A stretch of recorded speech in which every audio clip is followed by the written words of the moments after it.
చీకటి, చుట్టూ తోటలు, దట్టమైన పొదలు, నిర్మానుష్య ప్రాంతం. కానీ ఆ చిన్నారి జాడ మాత్రం కనిపించలేదు. 2 ఏళ్ల 4 నెలల బాలుడు కనిపించకుండా పోవటంతో తల్లిదండ్రుల గుండెల్లో రైలు పరిగెత్తాయి. క్షణాలు గడుస్తున్న కొద్దీ ఆందోళన పెరిగిపోయింది. చీకటిని లెక్క చేయకుండా పోలీసులు రంగంలోనికి దిగారు.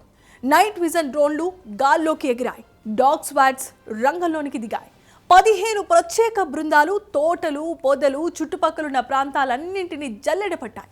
రాత్రంతా సాగిన ఈ ఉత్కంఠభరితమైన సర్చ్ ఆపరేషన్లో చివరకు ఒక కీలకమైన జాడ దొరికింది. తుప్పల్లో కనిపించిన ఆ దృశ్యం అందరినీ ఊపిరి పీల్చుకునేలా చేసింది. అసలు చిన్నారి అక్కడికి ఎలా చేరుకున్నాడు?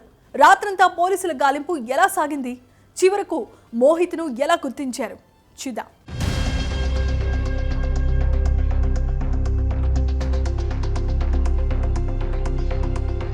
శ్రీకాకుళం జిల్లా రణస్థలం మండలం రావడ గ్రామం గురువారం రాత్రి తోటలో ఉన్న 2 ఏళ్ల 4 నెలల బాలుడు మోహిత్ కనిపించకుండా పోయాడు. కాసేపటి క్రితం వరకు తమ కళ్ల ముందే ఉన్న చిన్నారి ఒక్కసారిగా కనిపించకుండా పోవడంతో కుటుంబ సభ్యులు కంగారు పడ్డారు. చుట్టుపక్కల వెతికినా ఎలాంటి ఆచూకీ లభించకపోవడంతో వెంటనే పోలీసులకు సమాచారం అందించారు. చిన్నారి వయస్సు చాలా తక్కువ కావడంతో పోలీసులు ఏమాత్రం ఆలస్యం చేయలేదు.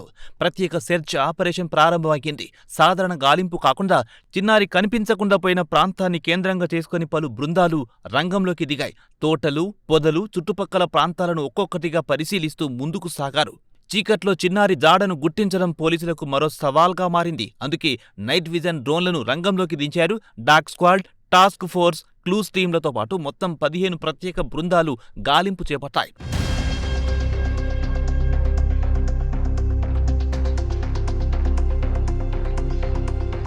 చుట్టుపక్కల ప్రతి ప్రాంతాన్ని జల్లెడపట్టారు. రాత్రంతా సెర్చ్ ఆపరేషన్ కొనసాగింది.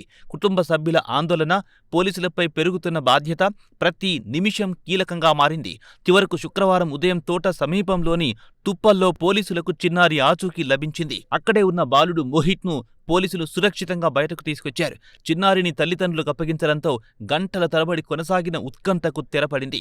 తమ బిడ్డ క్షేమంగా కనిపించడంతో తల్లిదండ్రులు ఊపిరి పీల్చుకున్నారు. ఇక ఈ ఆపరేషన్లో పోలీసుల వేగవంతమైన స్పందన కీలకంగా మారింది. సమాచారం అందిన వెంటనే ప్రత్యేక బృందాలను ఏర్పాటు చేసి సాంకేతిక పరికరాలతో పాటు dog squad, task force, clues టీంలను రంగంలో దించి గాలింపు చేపట్టడం వల్ల చిన్నారి సురక్షితంగా దొరికాడు. పోలీసుల అంకిత భావాన్ని కుటుంబ సభ్యులతో పాటు గ్రామస్తులు అభినందించారు.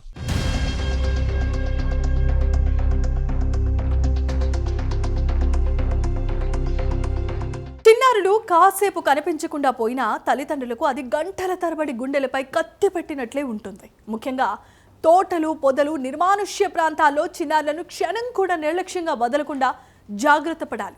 పిల్లల కదలికలపై తల్లిదండ్రులు నిరంతరాయంగా దృష్టి పెట్టాలి.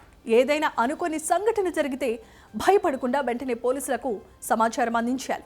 ఈ ఘటనలో సమయానికి సమాచారం అందటం, పోలీసులు వేగంగా స్పందించడం, రాత్రంతా కొనసాగిన గాలింపు చివరకు చిన్నారి సురక్షితంగా తల్లిదండ్రుల ఒడిలోనికి చేరేలా చేసింది.